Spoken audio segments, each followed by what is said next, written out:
Hoy estamos en la Asamblea Internacional de los Pueblos reunidos acá en Caracas y tenemos el enorme placer de recibir para Palabras Latinoamericanos la visita de João Pedro Estevigue, dirigente del Movimiento de los Trabajadores Sin Tierra de Brasil. João Pedro, gracias por estar acá con nosotros. ¿Qué pasó, hermanos? Estamos juntos en todas las trincheras. Así es, cada vez las trincheras están más duras, más duras. Mucho gusto hablar contigo, Tilly. Bueno, la verdad que un placer, ¿sabes? La enorme admiración y cariño que te tenemos en la Argentina y al movimiento de los Sin Tierra. Muchas gracias.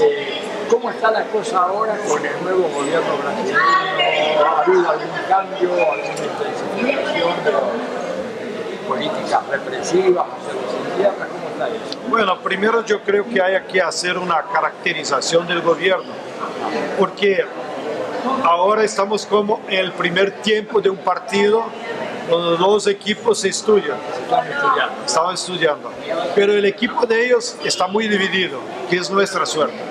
Porque el resultado de las elecciones generó tres bloques del gobierno.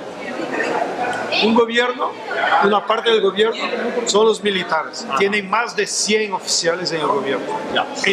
100 oficiales. Más que la dictadura militar. Y en todos los puestos. Están en salud, en reforma agraria pusieron un general y un coronel. ¿Le vas a entender fácil? Estamos muy bien, muy bien.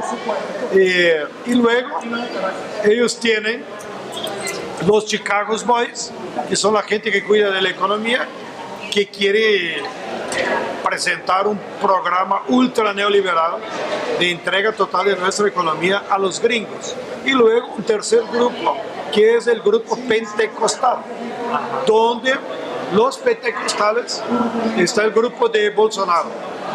Entonces, lo que nos da suerte es que entre ellos no se entienden.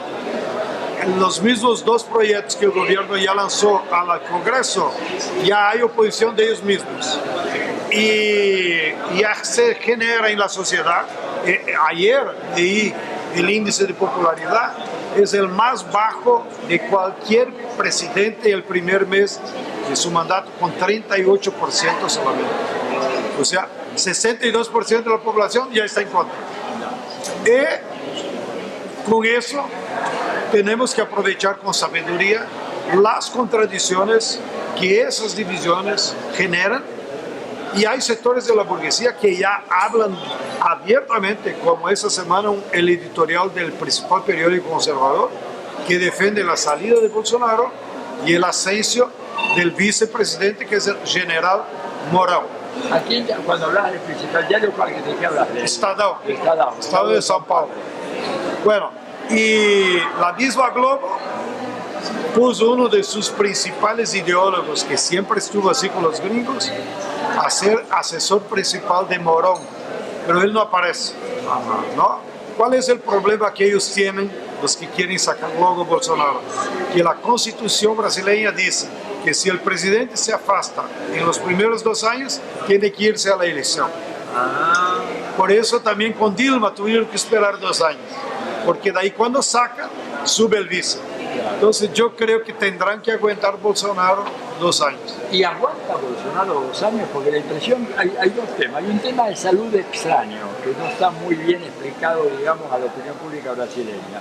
Y en segundo lugar, su propia ineptitud y problemas de corrupción, que hacen muy posible de que tenga que salir antes de 2 años de la presidencia. Es posible, pero las fuerzas populares todavía no estamos concentradas para tener fuerza suficiente para hacer un movimiento de fuera Bolsonaro.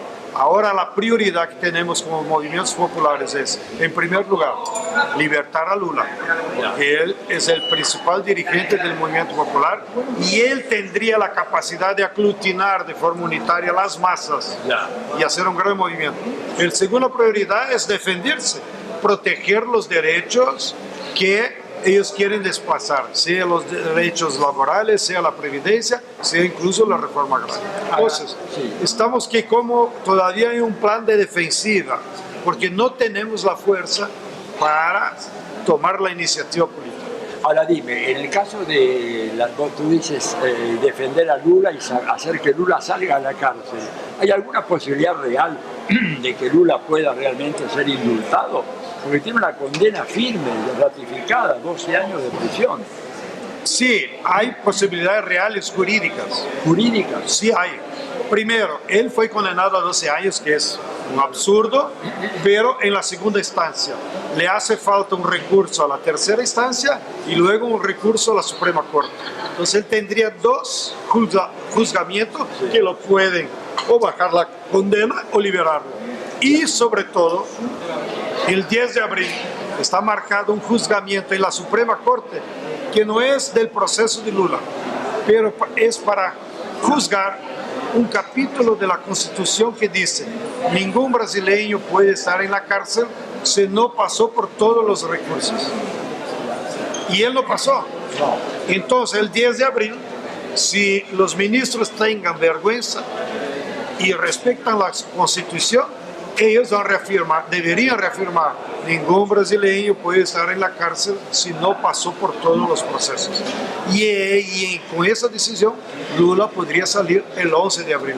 Por eso que estamos haciendo una campaña internacional para que del 7 al 9 de abril, ustedes que nos ven en Latinoamérica, vayan a las embajadas de Brasil, escriban a la Suprema Corte brasileña, que se llama STF, porque el 10 podemos tener la liberación de Lula.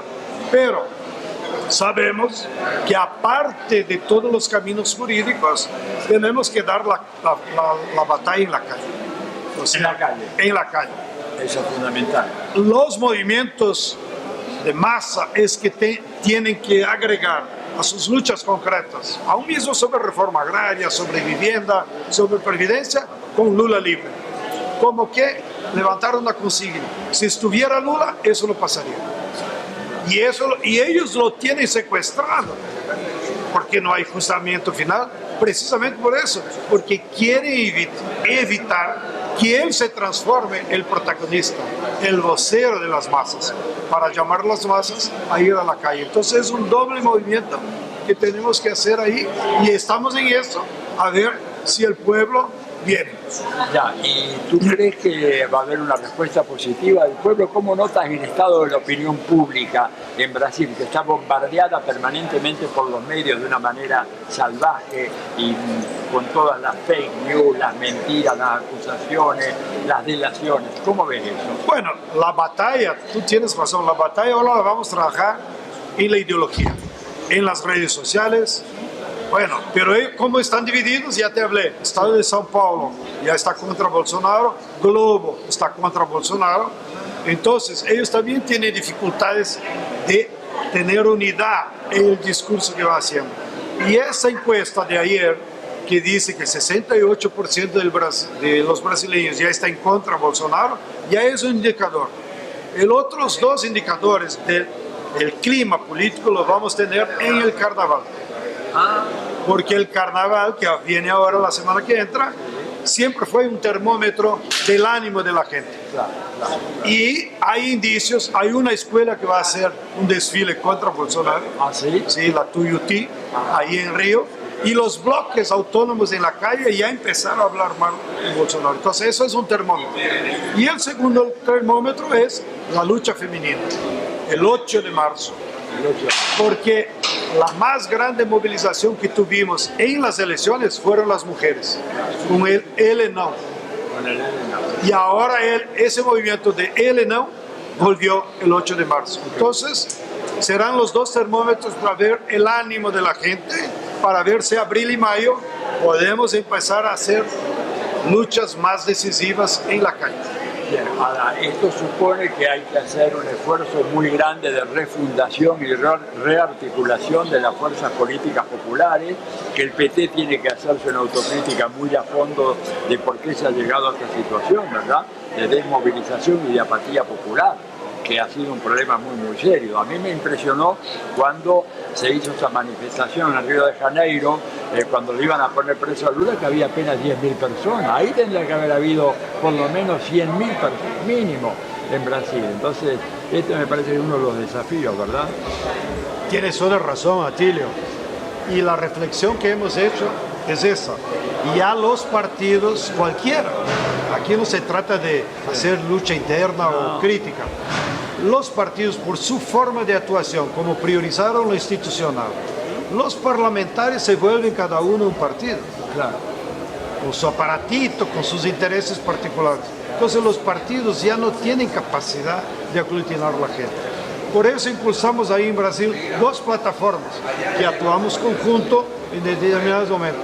La Frente Brasil Popular, que reúne 80 movimientos y partidos, y la Frente Povo Sem Medo, que está más, Povo Sem Medo, que está más vinculado a Bolos y al PSOL. Y en algunas acciones juntamos las dos. Y entonces, nosotros como MST estamos en el Frente Brasil Popular. Sí. Y hemos planteado lo siguiente: tenemos que volver a hablar con la gente, escuchar a la gente. La izquierda institucional solo le crece la lengua y se tapan los oídos. Entonces tenemos que hablar menos y escuchar más. Y entonces, segunda cosa, ir de casa en casa, hacer un trabajo más. Repartir información para que la gente entienda lo que pasa, con periódicos, con programas de radios, con programas como este. Y luego impulsar una metodología que nosotros hemos llamado de Congreso del Pueblo. ¿Qué es el Congreso del Pueblo? Estimular asambleas populares en la base, en el barrio, en una parroquia. Y luego asambleas municipales. Y luego una asamblea estatal. Y luego una asamblea nacional, que puede ser a fines de año o el año que entra. Entonces, en eso estamos, con una tentativa de volver a las bases y reorganizar el debate ideológico. Te cuento a ti que toda la militancia estaba muy impactada y desanimada en el primer turno, porque no se dieron cuenta que Bolsonaro subía. Claro. Creían que iba a ganar el primer turno con Haddad, pero nosotros que andábamos en la base sabíamos que iba a ser duro. ¿Qué hicimos? Hicimos brigadas de agitación y propaganda, y entre el primer y segundo turno cambiamos 7 millones de votos. Sí, fue impresionante eso, ¿eh? ¿Con qué cambiamos? ¿Con programas de televisión? Nadie le da pelota a programas de televisión. No mira. Lo que cambiamos fue casa a casa. O sea, entregar periódicos, hablar con la gente. Lo que hacen los evangélicos en Brasil, mira, yo he cuñado una fórmula: los evangélicos en Brasil son los bolcheviques del siglo XXI, tienen la ética, la moral, la mística de trabajo cotidiano, diario, casa por casa, que nosotros en la izquierda desgraciadamente hemos perdido porque caímos en la trampa institucional pensando que el juego de la institución, el parlamento, etcétera, y a la larga hemos perdido esa posibilidad. Por eso es tan importante lo que estoy... Una lástima que los pentecostales no tienen el mismo proyecto que nosotros.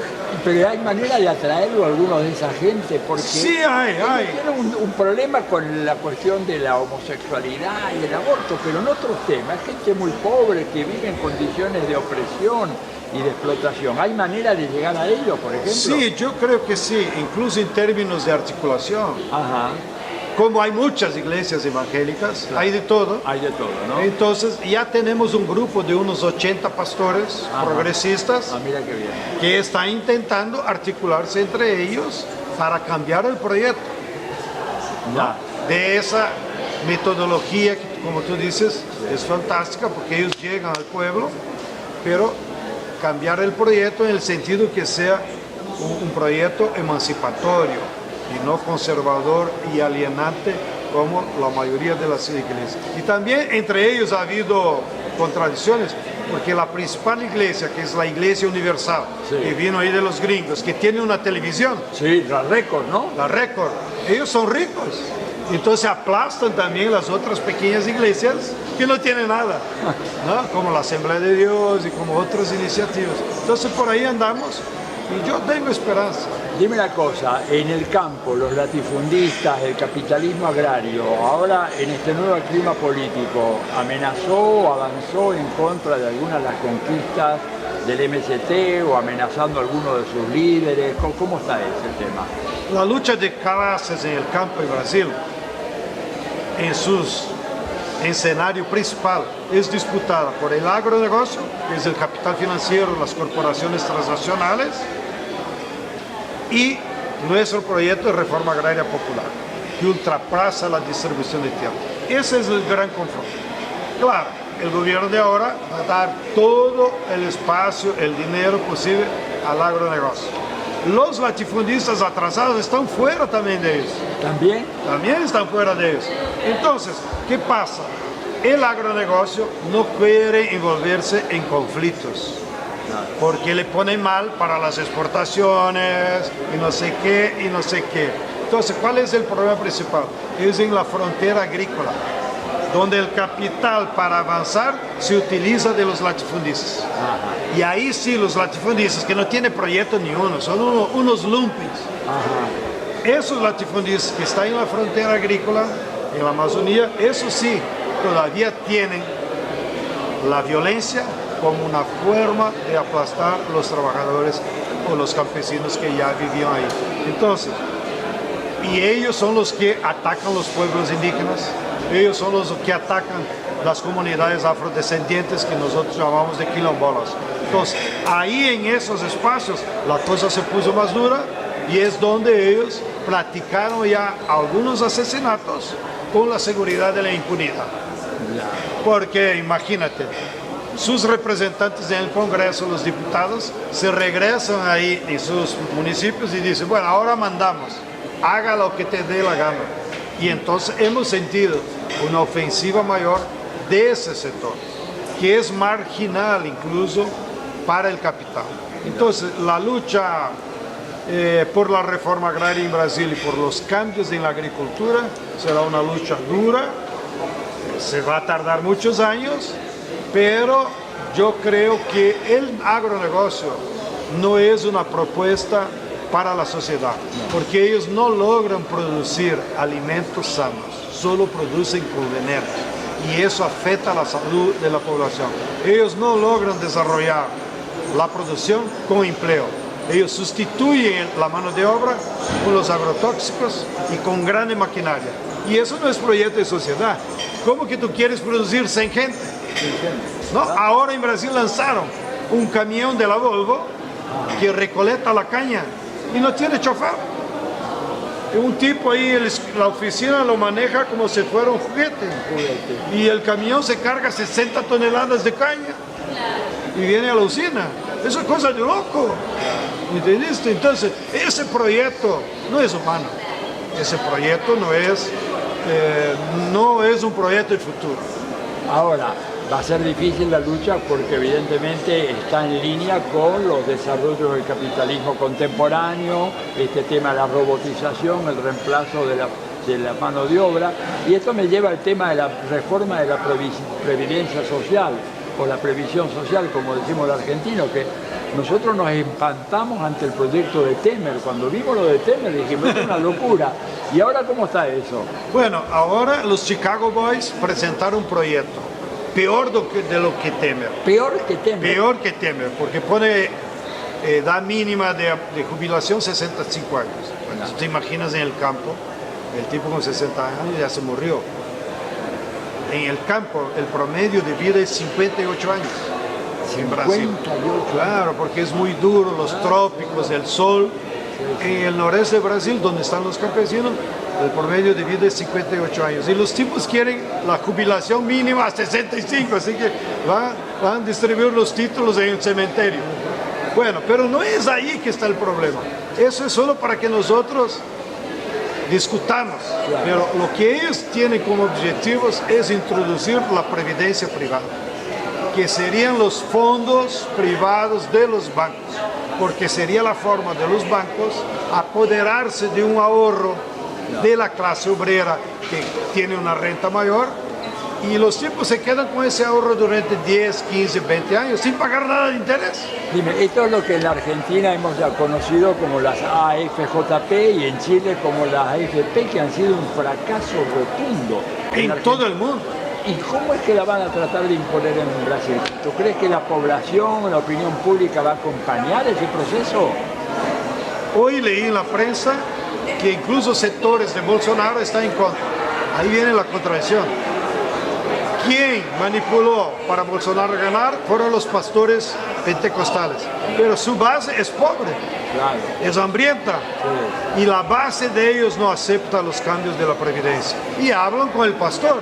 Ajá. Y el pastor habla para el diputado y el diputado dice hasta aquí no. Claro. Entonces ya hay contradicciones entre ellos que yo creo que ellos van a disminuir la ganancia contra los derechos a cambio de mantener la previdencia privada. Ya. Dime una cosa, el presal, ¿puede ser que intenten la privatización de Petrobras? El presal como reserva ya lo entregaron todo. ¿Quién lo entregó eso? ¿Quién lo entregó? Empezó Temer porque ahí hay una ley que ellos tienen que hacer edital. Antes los editales ganaba todo Petrobras. Claro. Pero ahora no, como no quieren, la misma Petrobras no se propone. O sea, el gobierno lanza el edital y dice para Petrobras, tú no.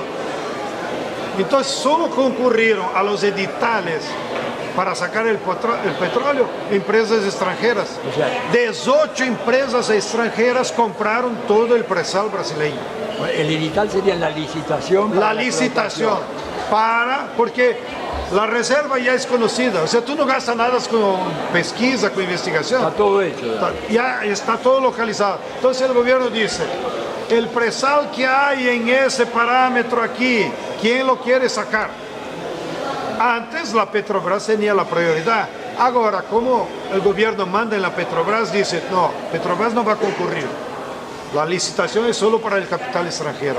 Y así, en los últimos 2 años, 18 empresas extranjeras se apoderaron del presal brasileño. Ya no hay nada de tremendo. Para que tú tengas una idea, toda esa tecnología que logró incluso descubrir técnicas para sacar el petróleo de 7.000 metros bajo el mar, imagina la operación, fueron los brasileños que inventaron tecnología propia. Sí, tecnología propia. ¿Dónde desarrollamos esa tecnología? En un laboratorio de Petrobras, en parcería con los científicos de la Universidad Federal de Río de Janeiro, que tú la conoces, estuviste ahí muchas veces. Claro. Este laboratorio, la semana pasada, Petrobras, a mando del gobierno, la entregó para Shell. O sea, entregamos nuestra inteligencia. Todo aquello que había sido acumulado en 40 años de investigaciones, que resultó encontrar el petróleo 7.000 metros abajo del mar, ahora ese conocimiento científico lo entregamos para Shell. Increíble. Una locura. Mira, un par de cositas más. El tema de la reforma laboral. ¿Cómo finalmente se aprobó la reforma laboral allá en Brasil? Es cierto que quitaron muchos de los derechos que antes tenían los trabajadores en materia de sindicalización. ¿Cómo está eso? La reforma laboral ya está hecha por Temer. Fue muy dura porque cortó el impuesto sindical. Entonces, pero ahí también hay una contradicción para nosotros, porque los sectores de la CUT y del sindicalismo combativo dicen, nosotros somos contra el impuesto sindical. La clase obrera es que tiene que decidir cuánto va a contribuir. Bueno, ahora está en la ley.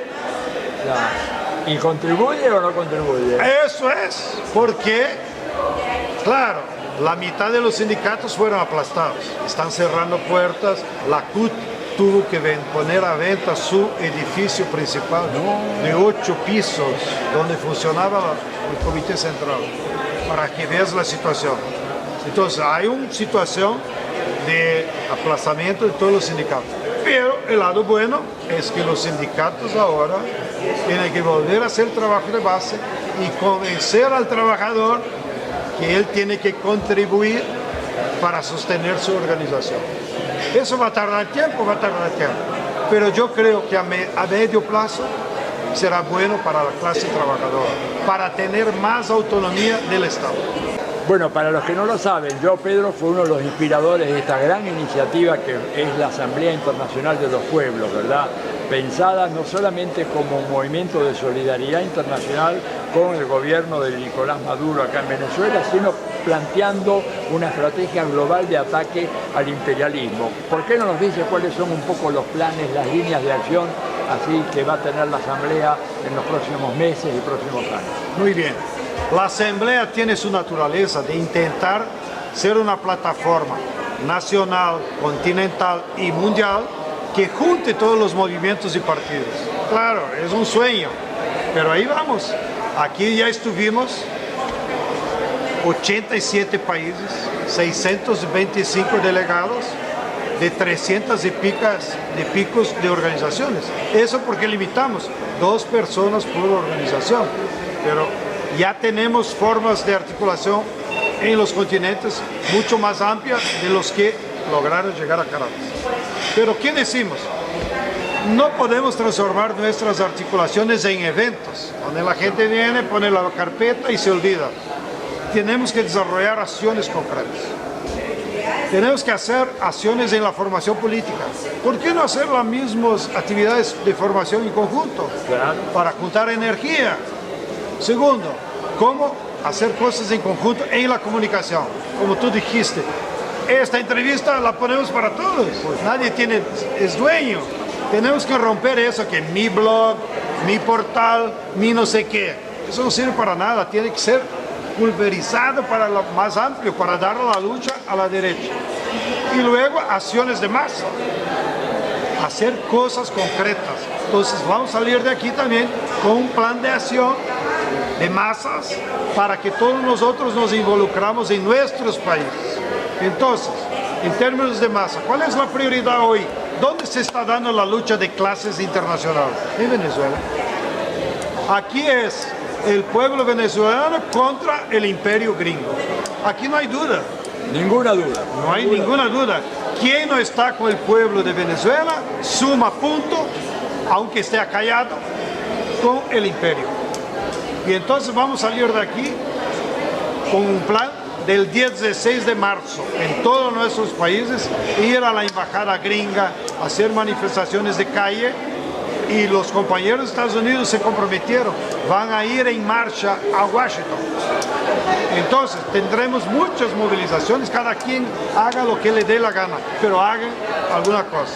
Y luego, de acuerdo con la coyuntura, seguiremos haciendo algo. El 1 de mayo, aprovechar esa fecha, ¿no? Y otros eventos que ya coordinamos para realizarse, sea acá en Latinoamérica como en todos los continentes. Así que venimos aquí en ese clima de Venezuela, de la lucha, cargar nuestras baterías para volver a nuestros países y amplificar la lucha, porque ahora la lucha contra el capital es antiimperialista. ¿O no es? O no es. O no es. Ya la lucha por salario, claro que es una lucha anticapitalista, porque tú disputas la ganancia. Pero incluso ellos te pueden dar aumento de salario, pero no te van a dar la soberanía. Entonces, la lucha hoy contra el capitalismo es una lucha antiimperialista.